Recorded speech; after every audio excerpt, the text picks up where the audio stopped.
here, Yaakov, my brother, is good great. job. You're doing a great job for me. I have a nice list. All right, Eden. Bubbles. Wow. With the help of Hashem, we are learning Pesachim Daf Samach. We're going to actually start off on Daf Samach Dalid Amid Beis. We left off 7 lines before the bottom of the Amid. We're going to be going through the details in the Mishnah.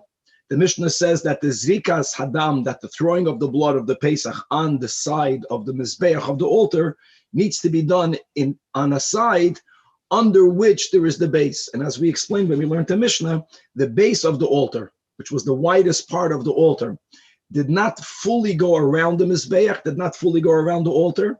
It did fully cover the western side, which is the side facing the Heichal. It did fully cover the northern side, but then on the other 2 sides, which means on the southern side and on the southern side and on the eastern side, thank you, it only wrapped around 1 amma. So the Mishnah says that the Zrikas Hadam of the Pesach has to be over the Yesod. What's the source of that? It's very interesting that regarding the Koren Pesach, there is no mention in the Torah at all about the step of throwing the blood. Now, obviously, the blood has to be thrown. The main atonement, kapara, comes through the throwing of the blood, but we're going to go through details and sources for that.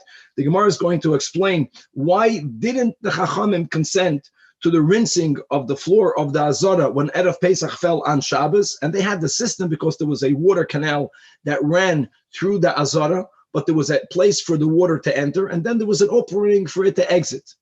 What they did occasionally is that they stopped up the hole, they disallowed the exit to happen, so the water would rise, and it would gather in it all of the, the blood and whatever we had on the floor gathered in the water, and then they would unplug it, and like this, they would sweep out, they would clean out the floors of the Azara. They did it.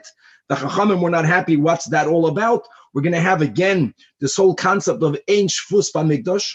Shvus is a rabbinic law regarding resting on Shabbos, and there is a general statement that these rabbinic enactments were not practiced in the temple. They were never made to be practiced in the temple. However, there are exceptions to that, and that will lead us into the understanding of this debate, whether they were content with the rinsing of the floor or not. We're going to have the question whether dam tamtzis can be used for zrika.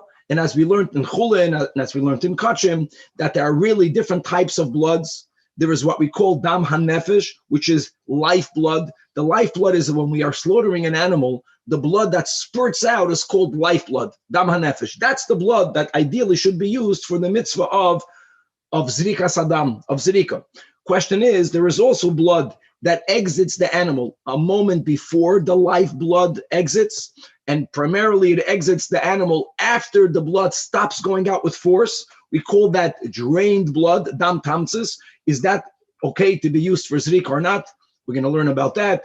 If a person consumes that blood, even though it's for sure in violation of a lav, is there the penalty of kares for that? It might be connected. Or do we say that the penalty of kares for consuming animal blood is only when a person consumes life blood? We're going to learn the sheet of Rabbi Yehuda that ein dam mevatel dam. So even if there's a little bit of dam mixed into an amount of tremendously more dam, we don't apply the dinam of bittul. And we'll see how that's related to Rabbi Yehuda's, for Rabbi Yehuda contentment of them gathering blood off the floor of the Azara and applying it on the altar. Because if there is any dam that has to be applied on the altar, even if it's intermingled with a lot of dam that does not belong on the Mizbeach, it's still going to be very effective. As we'll learn, we're going to learn about special platforms that they built on the floor of the Azara that allowed the Kohanim to walk out of Pesach in spite of the fact that there was so much blood on the floor of the Azara, and the tunic, which needed to be tightly fitted, meaning that it went down to the ankle of the Kohen. It was not allowed to be too short. It was not allowed to be too long. But when a Kohen walked, he wasn't even allowed to lift his tunic. And on the other hand, we're not allowed to do the avodah if the garments, if the vestments of the Kohanim became stained. So what do you do if the floor has a huge amount of blood? So they built certain types of stepping stones or platforms upon which the Kehanim walked, which allowed the floor still to be filled with blood and for their garments not to get soiled. And God willing, we're going to start today on Samachim with Beis, the new chapter, the 6th chapter, Erev Pesach, that falls out on Shabbos, even though we generally learned that the Korban Pesach does override Shabbos, so the Shechita will be done on Shabbos. However, there are certain parts of the Avodah that will not overrule Shabbos. And as we'll learn a detailed machlokes in the Mishnah between Rabbi Eliezer and Rabbi Yeshua, let's speak about the Shvus, whether violating a Shvus, a rabbinic law, which could have been done before Shabbos, but it was not done before Shabbos, whether that also overrides the Shabbos, even though it's a preliminary Avodah. If you won't violate it, you won't have the animal. Or do we say that since this could have been done before Shabbos, even though the Korban Pesach per se overrides the Shabbos, but that preliminary, like for example, if the animal is beyond the Tchum Shabbos, Tchum de Rabbanan, can you bring the animal in the Tchum and bring it to the Beis HaMikdash? That's a Shvus.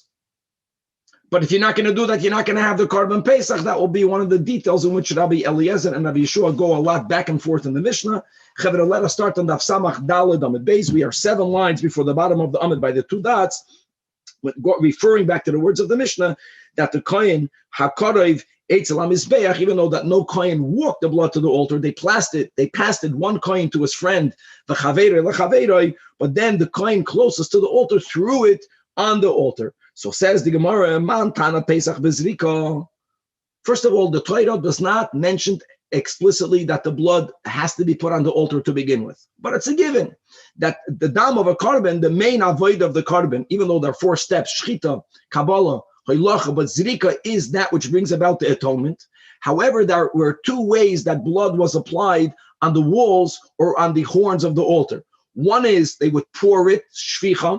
That means that the kohen applying it needed to be very near the altar. So they had the mizrach, they had the bowl, and they simply turned it to its side. And then there was other karbanos where the Torah uses the word zrika. Zrika means to throw. Throwing is actually advantageous when you have to do a lot of avodah. You don't need to get that close. You have to be relatively close, but you can be a bit further, and you don't have to pour it. You can throw it. Now, there's a machlokes Tanoim, as Rashi quotes, that we have in the last Perek of Pesachim. We're going to have the sheet of Rabbi Yishmael that holds that the dam of Pesach should be poured.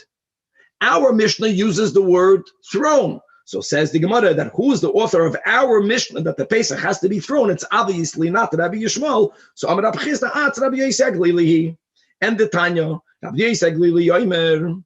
Now, indeed, since the Torah does not mention anything regarding the blood application by the Korban Pesach, from which Korban do we learn it from?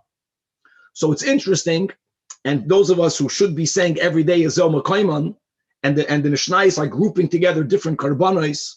So we know that in the Mishnah we take a group together, B'chor, Meiser Behema, and Pesach. They have many commonalities. For example, these are the only Korbanos that there's only one blood application. All the other korbanos, chatos has actually 4 blood applications, 1 on each corner, each horn of the altar on top. And many other korbanos, most other korbanos, it's shtayim shein arba. They would apply the blood twice, but they would apply them on a corner, so the blood would go in both directions, so you would cover all the 4 sides. The 3 korbanos that only have 1 blood application is B'chor, Meiser, and Pesach. So by B'chor it says as damam, in plural. Their bloods should be thrown, not shvicha, not poured, yes, thrown, al mizbeach v'eschel bam. And their fats should be takted, what we call the emurim, again, in the plural. So says Rabbi Yisag Lili, damai, its blood, which is what the Torah should have said. We are speaking about b'chor, one specific carbon. Loinema, it says their bloods, damam. Chelboy, it's fat in the singular. Loinema, ela chelbam, their fats in the plural. So limaid, so B'chor is the teacher for the 2 other korbanos that have common characteristics, like we mentioned, that it has to be thrown only once. And as we will see, the B'chor's blood has to be thrown on the side of the altar that has underneath it a base. Limit al B'chor, u'maiser, limit ala B'chor, Meiser Pesach, it teaches us that all of these 3, not only the B'chor, shehein tu'unen matan damim, that they all need to have blood applications, and the emurim legabi mizbeach. And since the source is b'chayr, and by b'chayr the Torah uses the words tizroik, not tishpoich, so that's the source, and that's Rabbi Yossi Aglili, so that's the author of our Mishnah. And vaitin minala on the tu'unin yisoid, so Amar Rabbi Elazar, Asya, since all the shitasi, since we are learning it from Bechar, by Bechar the Torah uses the words tizroik, throwing, and we have now Gzeira Shava, Zrika from the Korban Oila. It says over here by the Bechar, as Damam Tizroik Alam Mizbeach. It says Hassan over there in the beginning of Ayikra regarding a Korban Oila, V'zorku, B'nei Aharon HaKoyanim es Damei Alam Mizbeach Saviv. And like we just spoke out, Saviv doesn't mean that they would actually put it all the way around. Saviv means that they would apply the blood twice, but each time in an opposite corner. So it went on, you covered all the four sides. Now, just like by a Korban Oila, we know that when the bloods were applied on the corners, right? So they were not applied, let's say, on the eastern, they were not applied on the eastern southern corner, because on the eastern southern corner there was no yisoid. It needed to be applied in the northern.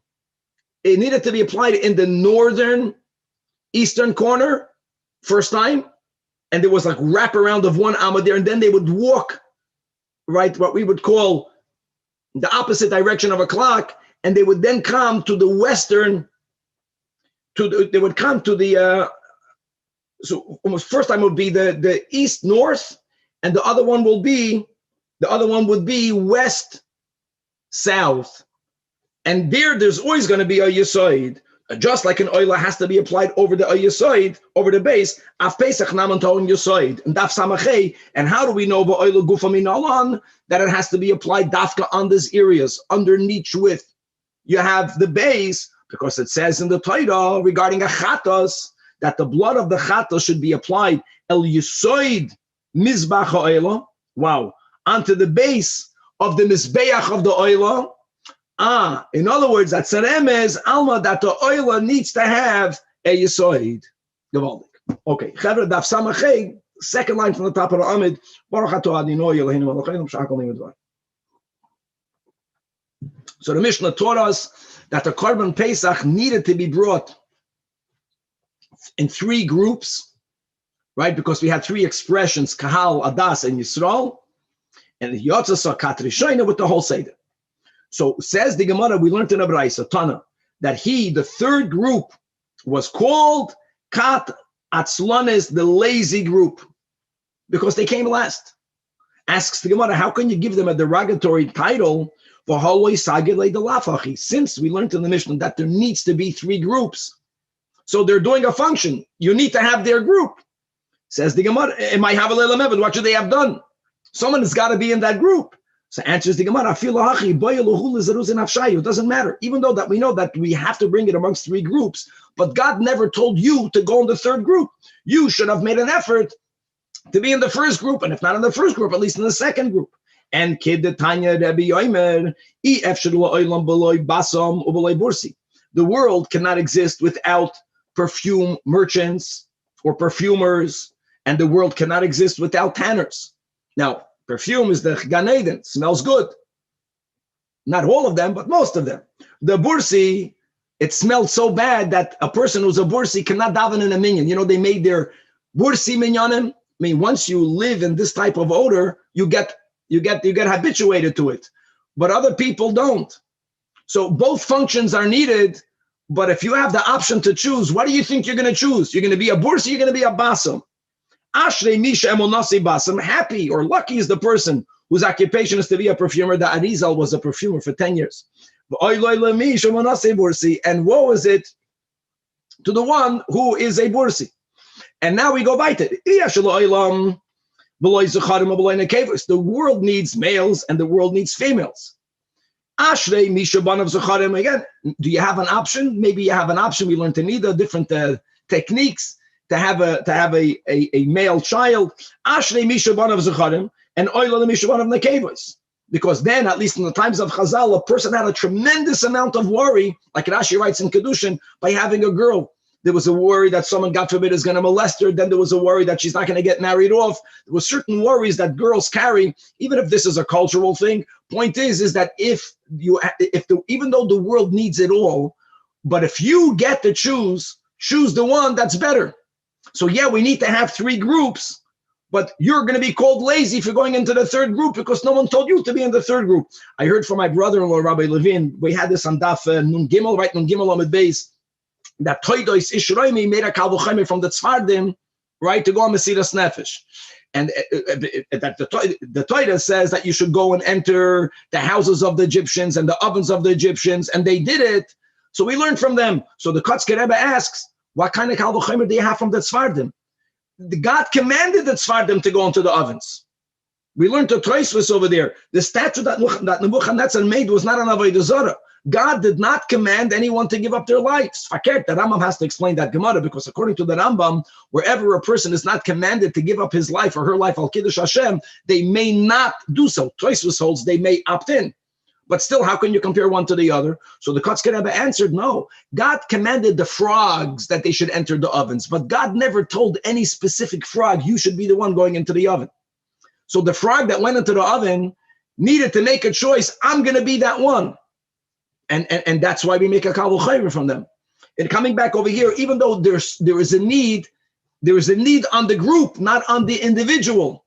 It's like we have statistics. Statistics only determine in the group that amongst X amount of people, there's going to be that amount of accidents on New Year's Eve. But do you have to be the one? Do you have to be the statistic number? You still have freedom of choice. It's Gavaldik. So therefore, yeah, the person that went into the 3rd group was called the lazy group, you lazy person.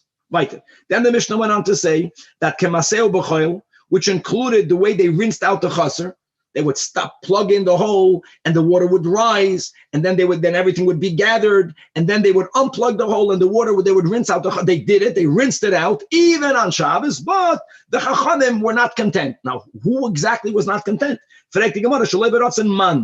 Amar Rab Chizda, I'll tell you what this is. This refers to Rabbi Eliezer. And as we'll learn in a moment, Rabbi Eliezer holds that sweeping a floor, which is equivalent to rinsing a floor, is asur midoraisa. In other words, what the Gemara is saying is that if sweeping and rinsing is a rabbinic issue, ain't shvus b'mikdash, there was no problem. But since there were chachamim that held that sweeping or rinsing is asur midoraisa, so doraisa you can't violate. The irabanan ha'amri shvusi. And the Ein Shvus V'Mikdash.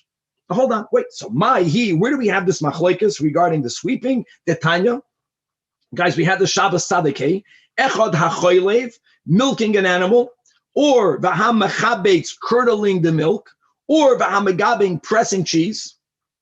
If you do that in the amount of a grois of a dried fig, that's a violation of Shabbos, and this is midoraisa according to everyone. However, Hamachabetz, sweeping a floor. And we're going to learn Tosfos in a moment. We're speaking about sweeping a earthen floor, not a marble floor. We're going to come back into the Beis HaMikdash in a moment.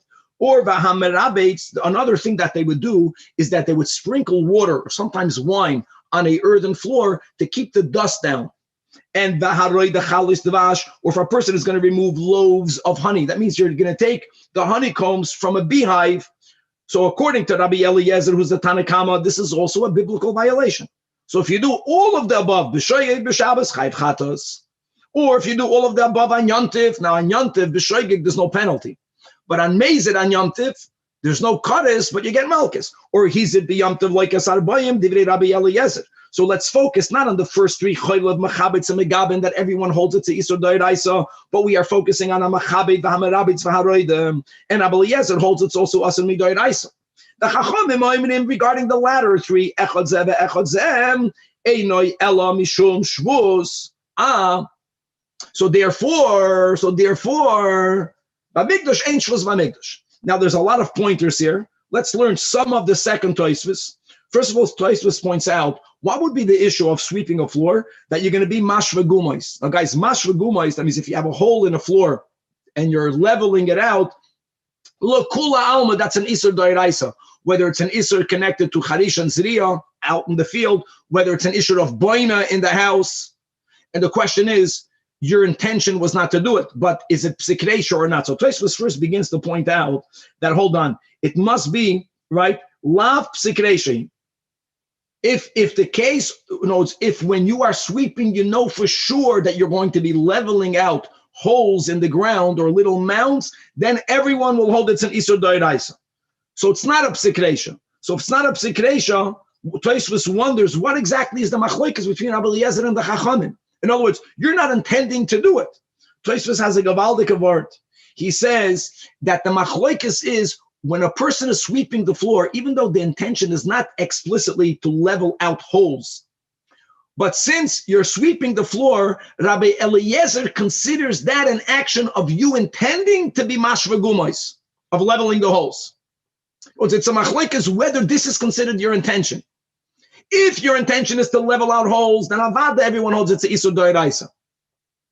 But over here, whether it's considered a kavan of mashva gumos, so whether we can look at the act of sweeping, you just want to organize it. You just want to sweep it. Of course, if there's going to be a hole, it's going to be corrected. If there's going to be a mound, it's going to be corrected. But we don't consider that to be your intention. That's the machlokes between the Tanoim. There's another very important question in Tosfos, and that is, look inside the first line under the Gemara in the Tosfos. So, hold on. This whole issue, and we spoke about this when we learned Shabbos, of sweeping is only when you have earthen floors. Nowadays, if there's not an issue of you ruining the broom, let's not go there. You can sweep a floor because today we have, beautiful modern marble floors or wooden floors that have no holes that will get filled or no mounds that will be corrected by you sweeping it. The problem is that in the Azora, it was made out of marble tiles. It was a stone floor. So what's the issue? So Tosfos gives two answers. Number one, that since bein roivid l'roivid, in between the tiles and the Beis Hamikdash, now we have grout. They didn't have grout then. There was earth, so there was an issue of sweeping on the earth between the tiles, or Tosfos says something amazing. That, yeah, you're right, Rabbi Eliezer only says sweeping is an isur d'oraisa by an earthen floor. And he never meant that on a marble floor. However, let's read it inside the second line in the Tosfos under the Gemara Inami, the Rabbi Eliezer ike sura deraisa bechibud da alma, and therefore gozrinun azara otu kibud be'alma. Even according to Rabbi Eliezer, it was also not an isur deraisa because it was a marble floor. Hold on, ein shvus b'mikdash. Guys, let's remember that was the whole end of Eruvin. Ein shvus b'mikdash has many exceptions. If the shvus is because doing is very similar to an isur d'oraisa, sometimes they did make a darabanan even in the temple. The kama shvus ashkachan b'mikdash. By the way, that explains a lot more. What do you mean shaloi b'ratzon chachamim? It means if there were opinions that held that rinsing out the floor in the Azara is an isur d'oraisa, you think they would allow that to happen? The gavaldik. Everyone held it to the darabanan, the way Tosfos learns. Elamah. Normally, ein shvus b'mikdash. According to Rabbi Eliezer, it was so similar to an isur d'oraisa that they felt that this shvus should not be waived in the temple. Okay, but it wasn't the end of the world, even according to Rabbi Eliezer. So at least you can understand how people were opposed to it, but there was no real machlokes. It was not stopped. Back inside the Gemara. And the Rab Nosson, even though, forget about this whole Tosfos. Push it. Ein shvus b'mikdash is not a hard and fast rule. There are times that the Chachamim said you could have done it before, or there's no real need. If there's no real need to violate Shabbos, even a rabbinic, then adhere to the rabbinics. The Tanya Rab Nosson Omer, shvus tzricha, if there is a need for this action to happen in the Beis Hamikdash. It's an isur d'rabanan, okay, ein shvus b'mikdash. Hitiru shvus, she'ein tzricha lo hitiru. So the question was, is cleaning the floor of the Azara something that's needed? Now you would argue, of course it's needed. How would we not have a clean Azara? We'll see in Amud Beis that there was a certain beauty of having the floor filled with blood. We learned by the Mizbeach, by the altar, that they would leave a tapuach, an apple, a mound of ashes. What's part of the beauty of a house is you don't want your house to be a museum. So there's a certain balancing act. It should be clean. It should be neat. But if you walk into someone's house and there's a speck of dirt and you're afraid to move the step, you can't live that way.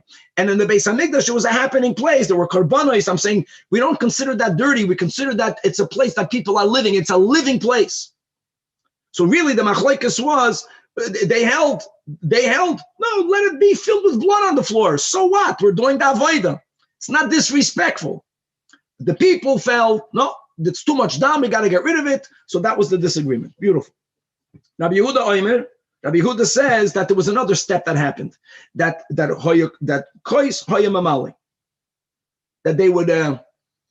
would fill up, they would take a cup, they would go into the floor, they would fill up a cup of blood, and actually by the fact that they stopped up the hole, not allowing the water to sweep out, in other words, that was the system, so the blood accumulated, and they would take that dam and they would throw it on the altar.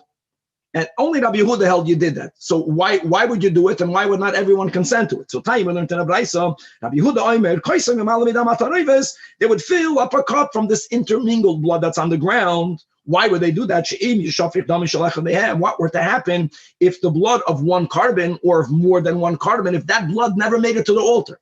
It fell on the ground. So this is a tremendous tikkun. You're rectifying it. You're filling up the cup.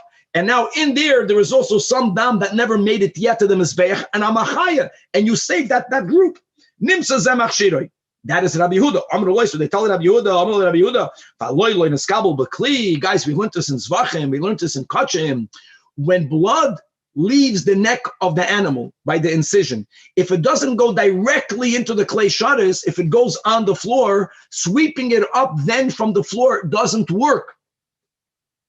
So what are you doing? Why would blood be on the floor? Because it never went into a cup, so then it's not going to be helpful. So the Gemara right away counters to the Chachamim. Why are you challenging Rabbi Yehuda? Why are you assuming that the blood did not go into the cup? So the Gemara clarifies what they're asking. Maybe it didn't go into a cup. So he told them, listen, I know, I agree with you. If there is going to be an animal, Pesach, that was slaughtered, and for whatever reason, that blood did not go into a cup at all, and it went on the floor, I know that me gathering now a cup of the intermingled blood will not be misaking it. I know that. But hold on, there's going to be some blood that went into a cup, but then it spilled out of the cup on the ground before any of it went to the altar. That is what I'm after, and that will be rectified. Now, Rabbi Yehuda worded himself by saying, what he was saying is that all of the blood is going to be niskabel b'keli. That's what he said. He's saying strong. All of the blood was accepted, was received in the vessel. The only problem that might have happened is that it might have spilled on the floor. So the Chachamim tell him, how do you know for sure that it went into a keli? So he responds, no, Kohanim are very diligent. They would never shech the carbon ever and have none of its blood go into a vessel. So the Chachamim counter, they're so great, they're so professional, they're so zrizin, then amay mishtapich, then why would it ever fall on the ground? So he tells them, no, that's something that might happen, that agav zirusayu dafka, because they're so careful, they're so meticulous, and they're so rushing, because of the rush, the avdi mishtapich, it can happen that it spills out. And it makes sense. They know the halachis. They know that it's a deal breaker if it doesn't go from the incision in the cup. That they'll never mess up on. They know that if the blood, while they're taking it to the Mizbeach, spills out, it's rectifiable, according to Rabbi Yehuda. So when you know something that's rectifiable, you won't focus all of your energy to make sure it happens in plan A when there's a plan B. But when you know there's no plan B, we can rely on Kohanim that they're going to do it correctly. But still the Gemara challenges. Okay, I get it. So blood was received in the vessel. Then it fell on the ground. Now, there's a lot of other bloods on the ground, including dam hatamsis. Dam hatamsis is actually blood that was never received in the mizrach, in the bowl, like we spoke in the intro. Really, there are different colors of blood, and there are different types of bloods, but generally, the blood that should be applied to the altar is what we call dam hanefesh, lifeblood. Lifeblood is when an animal is slaughtered. The blood that spurts out, guys, it spurts out with koyach. That is what we call in halacha lifeblood. The blood that trickles out afterwards, and even some of the blood that trickles out when you just make the incision before the blood begins to spurt out, we call that dam hatamsis. Dam hatamsis is never valid to be thrown on the altar. The floors of the azara were actually filled with dam hatamsis, and there's actually a majority of dam hatamsis on the ground. So dam hatamsis mu'urav boi gevaldik, and now she adds, and therefore let's use bittul. So true, it could be that from all of the karbanos, one mizrak somehow got lost, the blood poured out, but it's going to be nullified in the majority of bloods that are not valid for the zirika. So the Gemara's first answer is Rabbi Yehuda l'taimei. No, who says dam hatamsis is problematic? It's not problematic. It's not going to be nullified in dam that may not be put on the altar, or that's not valid to be put on the altar. Rabbi Yehuda l'taimei the Amar dam hatamsis, draining blood, is real blood. It's bona fide blood. Now hold on. This sheet of Rabbi Yehuda was not like kachim. There's another din that we are initially comparing. What's the other din? The Torah speaks many times about we are not allowed to consume blood. Many times. When the Torah is applying the isur of kares, when it says v'nichrasa, you'll notice it always says dam hanefesh. Not only v'nichrasa hanefesh. The Torah specifies that if you eat, if you consume, God forbid, what we are calling life blood of an animal, then the penalty is kares. Now, can we consume any other blood of the animal? The answer is no. And the answer is it's asan midoiraisa, because the Torah repeats this lav many times. But the other shita is told, not Rabbi Yehuda, that even though biblically we may not consume any type of blood from an animal, but kares is only for dam hanefesh. Let's read it inside. The Tanya. Dam hatamsis is taka ba'azara, but not kares. Rabbi Yehuda holds also kares. So the Gemara is suggesting that just like Rabbi Yehuda says regarding the penalty of consuming blood, dam hatamsis is just like dam hanefesh. So l'cha'ura Rabbi Yehuda will also subscribe that just like dam hanefesh is used for the zrika, so may you use dam hatamsis. So the Gemara says no. Second to last line, the ha'ama Rabbi Elazar. That's the Amoida. Yes, there is a machlokes tanoim whether you're going to get the penalty of kares for, God forbid, consuming blood. Rabbi Yehuda says even for dam hatamsis there's kares. But moide Rabbi Yehuda le'inyan kapara, when it comes to the avodah of zrika she'ena mechaper, that it won't achieve anything. As it says, recording your pasuk in Achrei Mois, ki hadam hu banefesh yechaper. What yechaper? That pasuk is referring to kachim, to the avodah. So kapara is only through dam hanefesh. So daf samachem at base. Only dam she'hanefesh yoytze, only that type of blood will affect atonement. Dam she'ena nefesh yoytze, even according to Rabbi Yehuda, ena mechaper. So now we're back to our kasha. If dam hatamsis is not valid for zrika, okay, the blood was received in a vessel. And here the kahana, because of their rush, it happened one time that a cup fell, a cup spilled, there's no dam left in the mizrach. And it's mixed in all types of bloods. Most of the bloods on the floor are not valid b'chlal for the avodah. So why is it not bottle? Ela Rabbi Yehuda l'taimei, chevres v'acham dafayin ches, the Omar ein dam mevatel dam. Remember that whole sugi over there? What happens if dam gets mixed with water? Remember that? So it's interesting that here we don't have the bittul beroiv, we don't have the bittul b'shishim. Remember the mara, that if it still looks like blood, then it's still good. If it looks watery, even though there's a tinge of redness, and if it looks like mayim, it's not valid. Then the question is, what happens if dam kachim gets mixed with dam chulin? However that happened. Chulin should not have been brought into the azara, but if there was a mixture, an intermingling of bloods. So the Tanakh says we make believe that the dam chulin is mayim, and if there's so much water that the dam of the carbon doesn't look like dam, then it's also nullified, not good. Comes along Rabbi Yehuda and he says, no, blood and blood, dam kachim, a drop can fall into 1,000,000 barrels of dam chulin. It's never nullified. That's the whole sugi of min b'minoi, because nullification happens when two things that are not alike, they're challenging each other.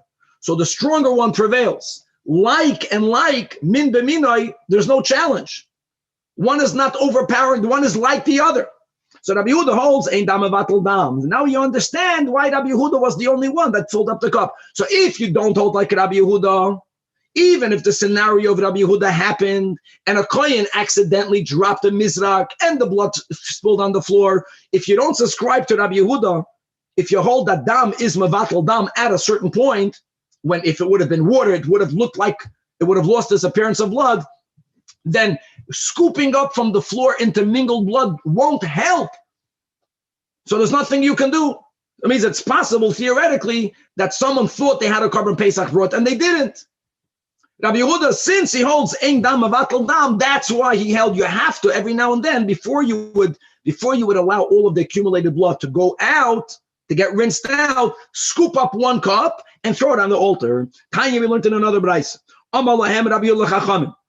I hold there's a reason why they would stop up the hole. We want the water to fill. We want the floor of the azara to fill.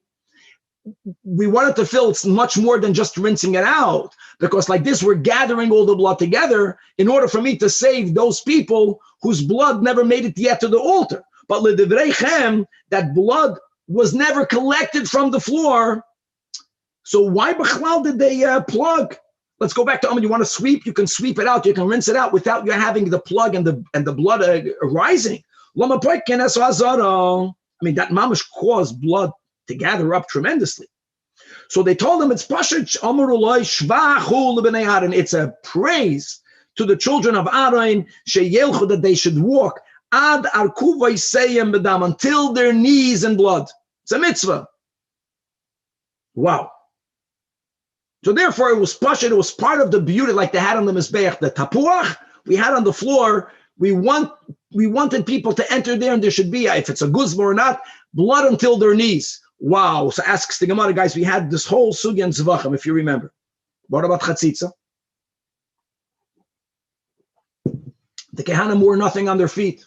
It can be winter snowing in Yerushalayim. They had a Beis HaMoikad for that. They needed to stand on the ground. If one of the tiles that we learned about became loose, it's already not a good avodah.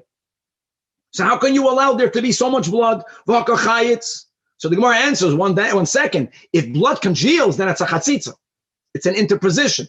But as long as the blood is still moist, halachically it's not considered a chatzitza, an interposition.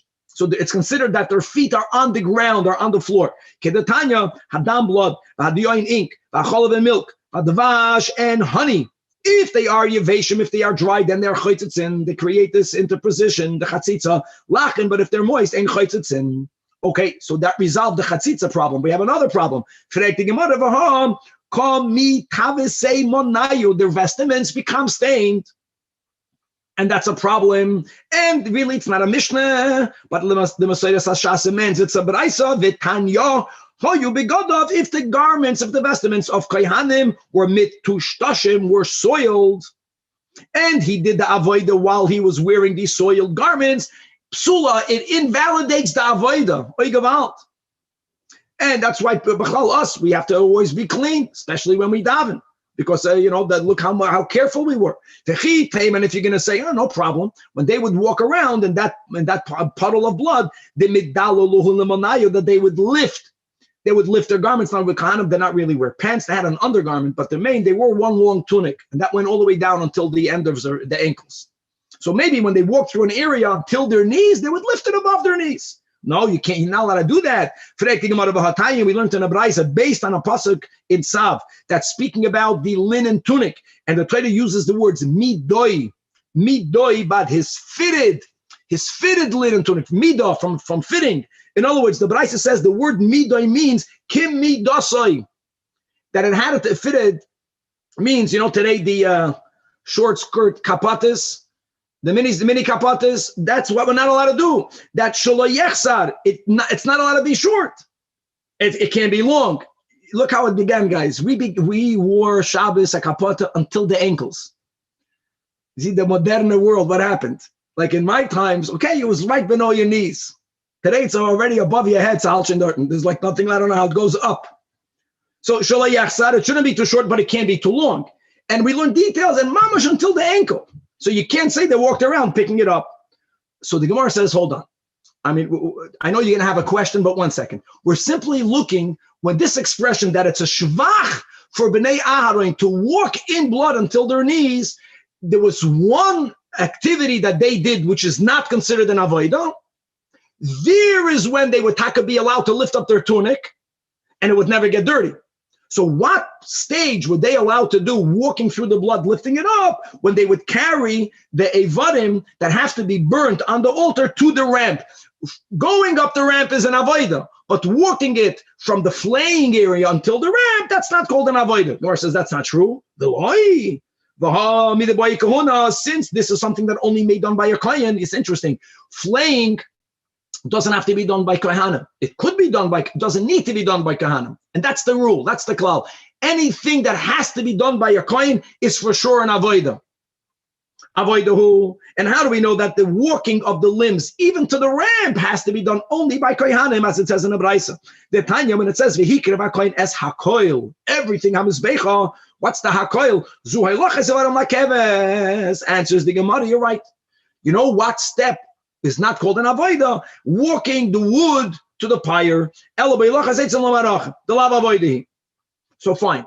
The only problem is if you have that much dam. So during this moment, you can lift up the tunic, but they're doing avodah also. What about bahilachas evarim lakeves? What about bahilachas dam? If the floor is filled with blood, then their tunic is going to get soiled, and that invalidates the avodah. Mia heichazli. Answers the Gemara that they built the misage aitztabe. They would build a platform. Can you imagine that was connected to the ground? If not, it's a chatzitza. So there would be like these, these beautiful protruding stones that were very high. And whenever they were doing a step that's part of the avodah, especially on Erev Pesach, when the floor of the Azara was filled with dam, they would walk on that. And then when they would take the wood to the pyre, they walked through the blood. Remember that was we just learned this whole terrible story with we say it's Yaveh HaMelech, right? The end of the fourth Pedic, right? That's when we had the end of the Krisus. That he wants a finicky person. He doesn't want to touch the kachim. He put on gloves. We walked through the dam. We're serving God. Beautiful. Right. How did they suspend and then flay the animals? So the Mishnah spoke about the hooks, and if there wasn't enough hooks, they used the staves, and if they're not allowed to use the staves, they used their arms. Karu v'hoitziu asemurav. They would take out the imurim, nesanam, bam they would put it in a bowl, lahaktiram, to offer it up. Now, the way the Mishnah words it sounds that the ones that did the flaying were the ones that brought it up. Flaying could be done by kohanim, but now that we learned yesterday, there was a time that they brought 1,200,000 animals. Every kohen, all hands on deck, every kohen was doing that which only kohanim can do. For sure, any step that could be done by a non-kohen was done by a non-kohen. Flaying does not have to be done by a kohen. The Mishnah makes it sound like the same ones that did the flaying were the ones that brought it up. Otu, hu, gufay, have a maktalu. Being that common sense, the flaying was done by a Yisrael. Was he allowed to bring it up? Of course not. El Ema, that they put it in a bowl, not for him to bring it up, but for it to be offered up. Now, Danny asked the question yesterday, isn't the meat muksa? So I want you to know, yes, but just like we learned now, Ein Shvus B'Mikdash, what option was there? In other words, when you have the Azara filled with people, according to Abaya, a miracle happened, the doors closed, people should not get crushed to death. Now they need to leave. Where are they going to put their meat? They needed to take it out. There was no option. So they walked on the Harabayas, right? And then after Shabbos, everyone walked home. Very similar to the concept that the kohanim to show their value of a mitzvah. So even though physically you're dealing with blood, if it's a mitzvah, it's precious. So that we actually wanted them at one step to walk through the dam until their knees. Similarly, there are certain ways that people carry things in public. And there's a dignified way and there's a non-dignified way. And normally a person should be very careful about their dignity. But if a person is carrying something holy, then their focus should be on the object that they're carrying, and their dignity is secondary. So the way they would carry the meat home would be in a way that protects the meat maximum, but it's a way that most people would not carry other objects in public. So we learned in a Braisa that kol echad v'yechad after Motzei Shabbos, when you can already carry, so everyone already left Hanabais and they went to their homes to have it roasted, that they would put the Pesach be'oiroi. In other words, the skin, the hide of the animal was given back to its owners. And they would make some sort of bag out of it, which would protect the meat that they would put it inside it. And they would swirl it on their back. They would carry it, the way you see people that, go with a knapsack on their back. And Rav tells you, Rav Elish says that this way of transporting things in the public is the way that Tayaus, is the way Arab merchants carry items. The meaning of this is that many people felt this to be, it's a way to do business. It's a practical way, right? Even today, a backpack or you're going with a carry-on. What looks, for people of my age already, a carry-on looks balabatish. It looks more dignified. In other words, but they didn't care that it didn't look so dignified. They felt that this is more respect. It's higher up the ground. It's better protected. And the ikir is to be machshev. We give honor to the meat of the kachim because it's not meat. It's a mitzvah. God willing, we'll come back to you, Talmud Shenishchat. And with tremendous joy, thank God we have time. We are starting the 6th chapter. The Mishnah is speaking about Erev Pesach that falls on Shabbos. Yes, Korban Pesach, the main avodas will override the Shabbos. Yes. However, certain parts of the avodah will not override the Shabbos. And let's read the Mishnah. Pesach, this is Erev Pesach that falls on Shabbos. That is Doiche Shabbos. According to everyone, the Shechita otherwise is Asur. It's one of the Lamatas Malachas. Zrikas Domai. What would be the issue with Zrikas Domai? Perhaps Zrikas Domai can be viewed as Misakin because this brings about the kapara. Even though if it is connected to Misakin, it can be a rabbinic issue, but we don't care. Umichui Karavov.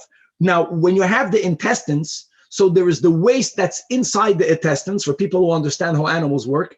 And michui means that you have to remove the waste that's inside the intestines. Now, there are many issues, maybe dush. This theoretically is an Isser Doiraisa. This was allowed to be done on Shabbos because if you don't immediately do the michui, if you don't squeeze out the waste that's in the intestines will quickly putrefy. So that was done on Shabbos. V'haktoras chalav, burning of the chalavim is done on Shabbos. There's also a novelty. What's the novelty? Because we learned that as long as the Zrikas Adam was done before Shkia, you can burn the chalavim and they murim the whole night. The whole night is Matzah Shabbos. One might have thought, well, you can do it at night. You're burning. Burning is asur. Bishul. Do it later. No, the mitzvah is to do it a day. It was done on Shabbos. Avol, however, sili yasai, roasting the meat. You don't have to roast it now. We learned in the beginning of the 5th chapter, the whole machloikas, when did they bring it? For those who suspect that the meat will become spoiled, then they would begin everything later. But you can wait. You can do that at night. V'hadochas karov of rinsing the intestines. Rinsing the intestines is not michui. Michui is squeezing the waste from inside of it. That has to be done immediately. Rinsing any type of waste that's on the outside of the intestines, first of all, that's boited. Let's go with that. But that was you can delay it because it's not that much waste, and the intestines will not putrefy. So wait until the night. Guys, until here, there's no machloikas. Now it gets exciting. Oh, now what about certain steps that we will call them preparatory steps, preliminary steps that are in violation?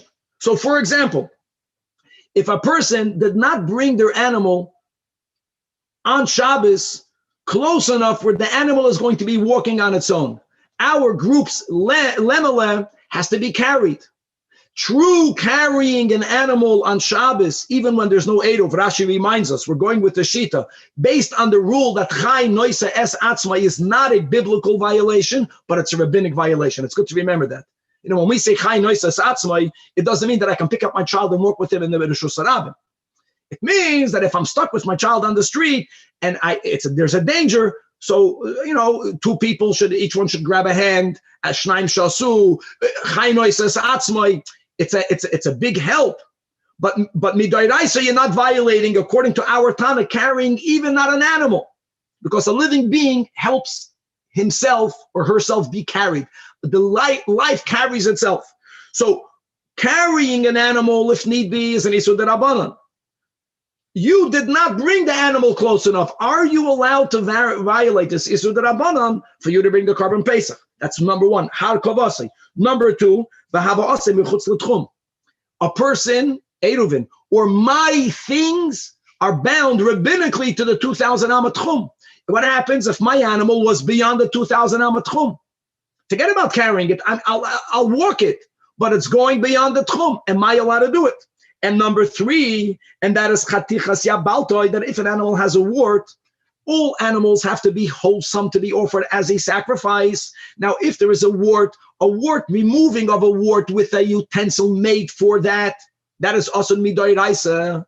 Removing it in an unusual way. Guys, remember these rules. Whenever you do something, shaloi kedarko, you downgrade it so you can remove it with your teeth. That is only a rabbinic violation, but it's a rabbinic violation.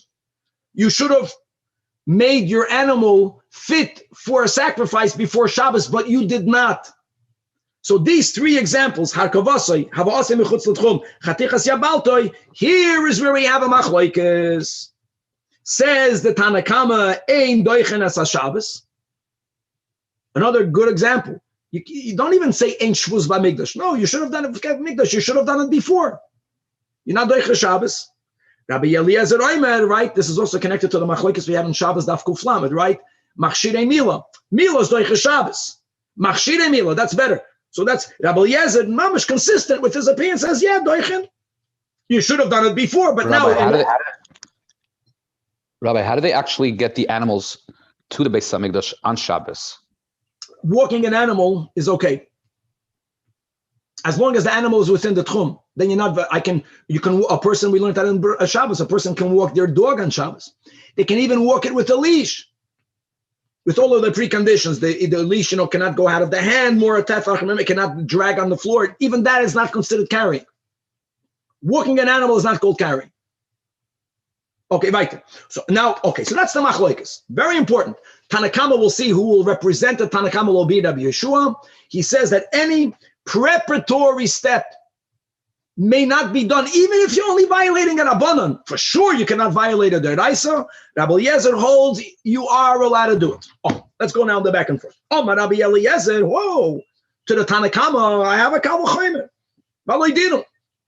Shchita is an Isur Doiraisa, my friends. Ma'im Shchita, shehi mishum melacha. Yet, since it's a Korban Pesach, and we're going to show you how Korban Pesach in this aspect is like a communal Korban, which bimoy adoi, any communal Korban that has to be brought at a specific time overrides the Shabbos, Doiches HaShabbos. So af elu, the three, shehi mishum shvus, what, like Yitchos HaShabbos?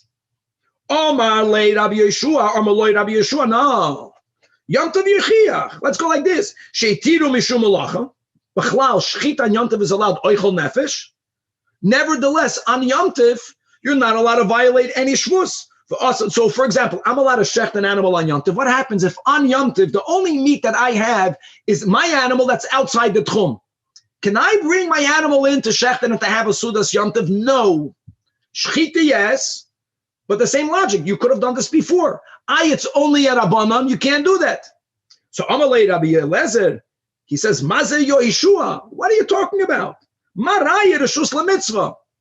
Shechting an animal on Yontiv compared to a Korban, I know there's a Simchas Yontiv, there's an Oinig Yontiv, but that's Reshus. So you won't have meat on Yontiv. Pesach is an obligation, it's a mitzvah say with Akaris. You can't compare one to the other.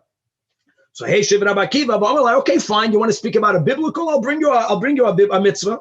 Hazot toichiach, guys. If someone became Tamei Meis and he needs to have first the 7 clean days, on the 3rd day and on the 7th day, that person has to be sprinkled with the ashes with the meichatos. Now, guys, normally sprinkling on Shabbos is an isur derabanan, unless you'll make a dispensation, which sometimes we do by isur derabanan. Can you make hazah on this person on Erev Pesach? Now, guys, understand the importance of it. If today is my 7th day, Tamei Meis, I'm not a Mechusar Kippurim. Even though when the blood is sprinkled on me on the 7th day, now I can't eat kachim, who cares? Pesach I eat at night. At night, right? Head of Shemesh, the 3 stars, I can eat my kachim. So whether the ashes of the chatos will be sprinkled on me on the 7th day out of Pesach or not will determine whether I can bring the Korban Pesach. Now, bringing a Korban Pesach, my friends, is a mitzvah. So says Rabbi Akiva, hazah is a mitzvah. Nevertheless, and b'chal, sprinkling the water on a person, that's the rule. Any type of fixing that's not discernible to the eye, see, if it's discernible to the eye, it's called makabah patish. But any type of upgrade or fixing that you take something that's tamei and you make it tor, something untied, you make it tied. That's all a rabbinic prohibition. So the whole problem of sprinkling is a mesaken issue, which is only mid the shvus. Yet says Rabbi Yeshua, ve'ena doiches haShabbos. So don't tell me that if it's a mitzvah, then we can suspend the shvus. Hazah is a mitzvah and it doesn't suspend the shvus. The counter of Rabbi Eliezer is brilliant. He says, I disagree with your premise. Rabbi Eliezer actually holds that Hazah is done on the 7th day. So let me just finish the words of Rabbi Yeshua. So af ata al tatame alelu af al pi shehei mishum mitzvah. Yeah, bringing a Koren Pesach is a mitzvah. And the problem in our cases is that you forgot to bring your animal chutz l'tchum. And the whole issue of bringing an animal chutz l'tchum 2000 is only a shvus. Nevertheless, lo yitchos haShabbos. So Amalei Rabbi Eliezer ve'oleha anidon. I'm not going to debate the logic. The whole premise, I disagree with you. Rabbi Eliezer holds that Hazah is done on the 7th day. So Hazah, which is takatikun derabanan shvus, for sure in the din shadeichas haShabbos. Daf samach vav. So Amaloi Rabbi Akiva oichiluf. In other words, Rabbi Akiva hears that Rabbi Eliezer disagrees with his premise, but Rabbi Akiva doesn't back down. Look inside the top Rashi. Oy ani echlef adin the pshita li to me Rabbi Yeshua the Hazah is ma'akev. And therefore, so now Rabbi Akiva says there's words that are shocking. He says, first of all, Hazah cannot be done.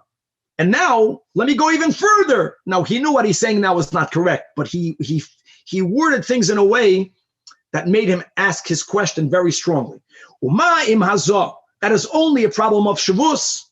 Rabbi Yeshua holds you may not sprinkle the dam on the 7th day if it's Shabbos, even though the problem is only a shvus. Sprinkling will allow the person to fulfill the mitzvah, you may not do it. So Rabbi Akiva says, shchita, which is a biblical violation, cannot be done on Shabbos. Rabbi Akiva knew that you can shecht a Korban Pesach on Shabbos, but he said, no, Hazah is asur, midrabanan, shchita is asur. So Rabbi Eliezer tells him, Akiva, whenever the Torah uses the words bimoy adoi, and by the way, bimoy adoi, interestingly, is written in Parshas Baha'aloischa, which is generally the Parsha of Pesach Sheni. Doesn't matter. But the Torah is using the word that the Pesach has to be brought in its appointed time. Whenever God says in its appointed time, bein b'choil, bein b'Shabbos. Rabbi Akiva knew that.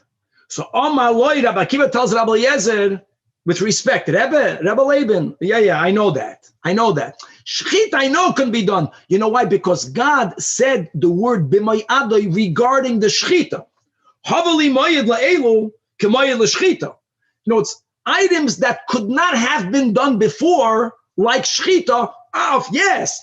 No, really, it's a problem. Why are you permitting it? Because God said in its appointed time. But any activity that you could have just as much done before than on, you should have done it before. And that's the klal of Rabbi Akiva. Kol malacha she'ef shel ha'soisim erev Shabbos ein doiches haShabbos. So shchita she'ef shel ha'soisim erev Shabbos doiches haShabbos b'moy adoi. But the 3 items hakavasoi v'havayosim b'chutz l'tchum and to be choyter v'yabaltoi, this not. Rabbi Eliezer argues with this. Rabbi Eliezer holds that you should have done it before. It's taka only a preparatory step. It's a preliminary step. But since the shchita is doicha, this will also be doicha Shabbos a lot more, God willing, in the Gemara. Yes, we got all the way here. Shkoyach, Rabbi, this whole thing with the MERCAVA, yes. was it just to parade the animal b'Reshus HaRabim when it was a weekday, or was it part of the process? Meaning, if it was part of the process, how did they all do the MERCAVA on Shabbos? Like this, I'm